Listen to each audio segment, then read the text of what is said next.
Igbo Area TV on Igbo. Breaking. I will consider the request for Nnamdi Kanu's unconditional release. This is coming from Buhari. President Muhammadu Buhari has promised to consider what he called heavy request for an unconditional release of Nnamdi Kanu, leader of the indigenous people of Biafra, IPOB.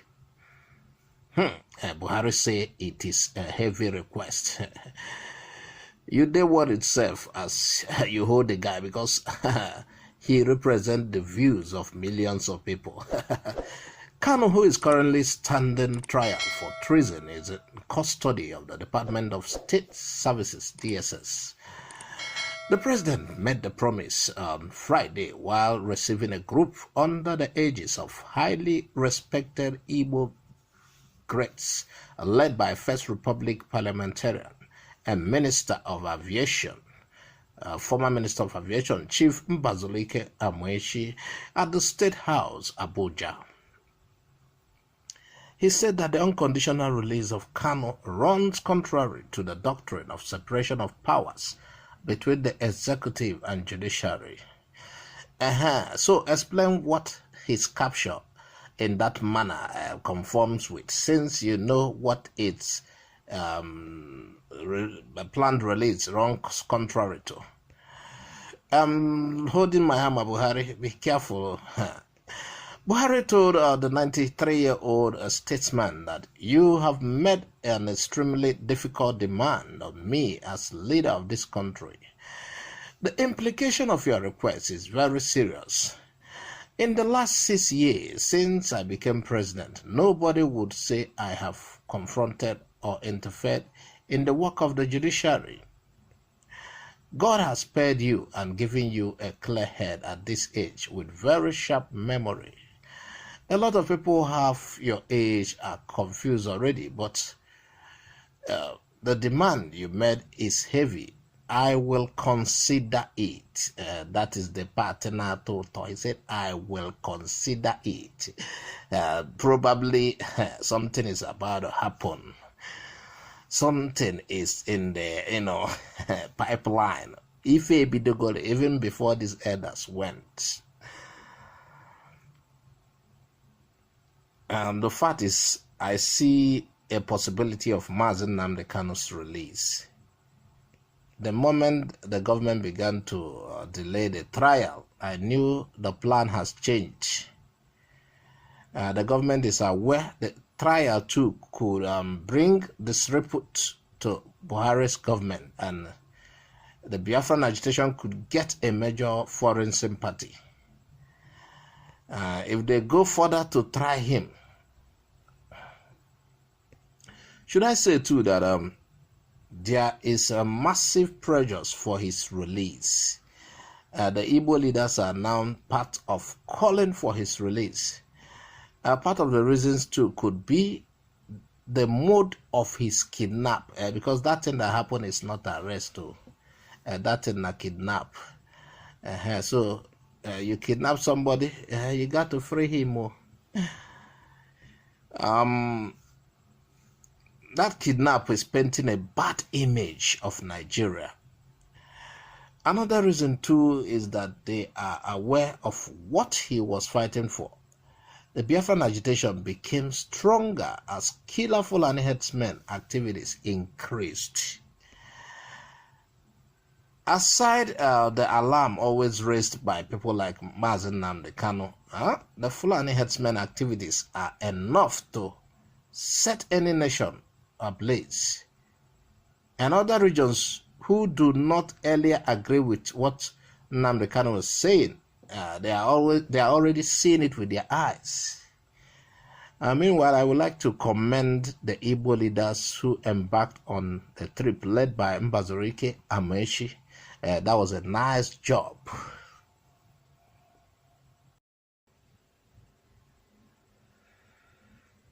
Endsars report exonerated Nnamdi Kanu. This is according to lawyer Barrister Ejimako.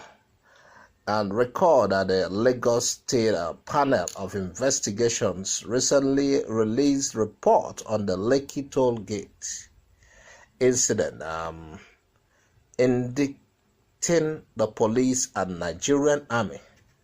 So Nigerian army and police, Akahadia, they have questions to answer. You know, it came to a point as if nothing is going to happen on these reports. And the liar was lying, the chief lying Mohammed, that everybody is calling for his sack now. I hope Buhari will consider and sack him. Anyway, however, the report, according to the special counsel to the leader of the IPOB, Aloy Ejimako, exonerated Nnamdi Kanu.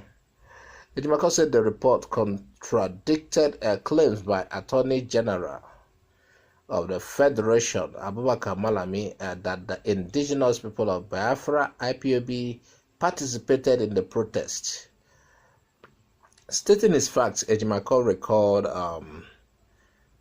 how Malami had accused Kanu of ordering IPOB members to burn down the palace of Oba of Lagos. That one is like he's trying to pitch IPOB against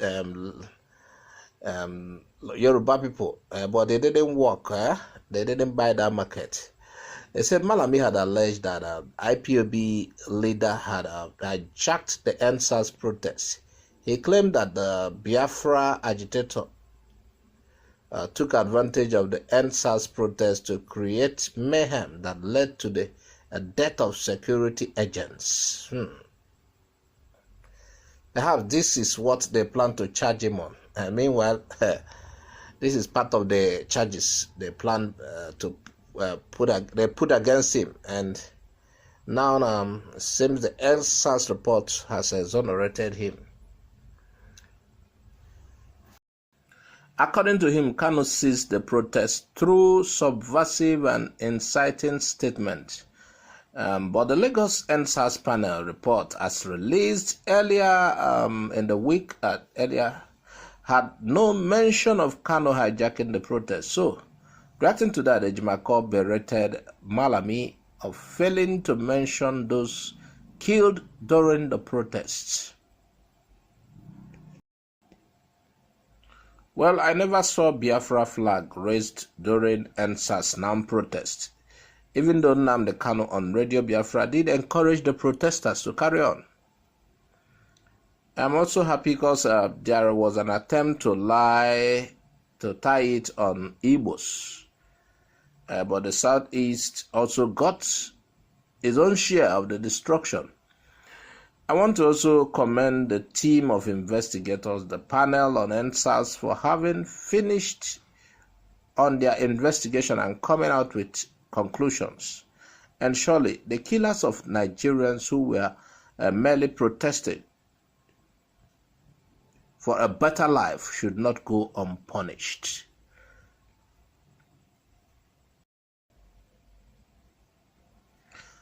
In rounding up, Ohanaeze attacks DSS over Nnamdi Kanu's detention. Seems the DSS is taking it as a personal business. The Epes Igbo Socio-Cultural Organization, Ohanaeze Igbo, has condemned the condition the leader of the indigenous people of Biafra, Nnamdi Kanu, is being subjected into at a detention facility of the Department of State Services. According to the report, the spokesman for Ohanaeze, Chief Alex Obonia, has stated that there should be a way to talk to the Attorney General of the Federation, Abubakar Malami. I don't want to add San to his name. He's not behaving like a senior advocate of Nigeria. No need to be adding San. Abubakar Malami and other authorities concerned in the matter. He further said that the issue of Nnamdi Kanu had gone beyond the shores of this country. Whatever happened to him will attract international attention. So, however, this country is viewed by the Committee of Nations is very important. It goes beyond Nnamdi Kanu. It affects everything to which Nigeria stands for, he added. Therefore, Ohanaeze advises that Nnamdi Kanu should be handled with care, and whatever is happening should fit into the global best practices. Trial of Nnamdi Kanu, condition his case should be made open.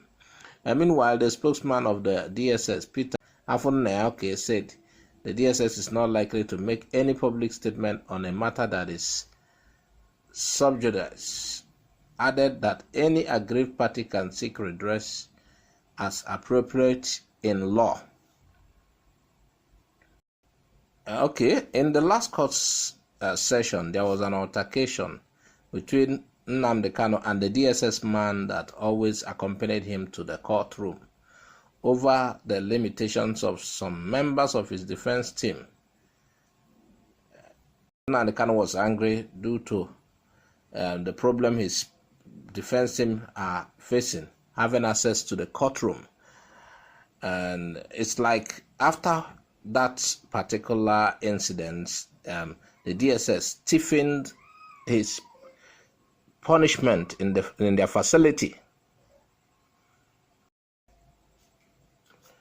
And even this DSS spokesperson, Afunanya Abiafunaya, he said they should go to court to seek redress that he's not going to answer. Does DSS respect the court?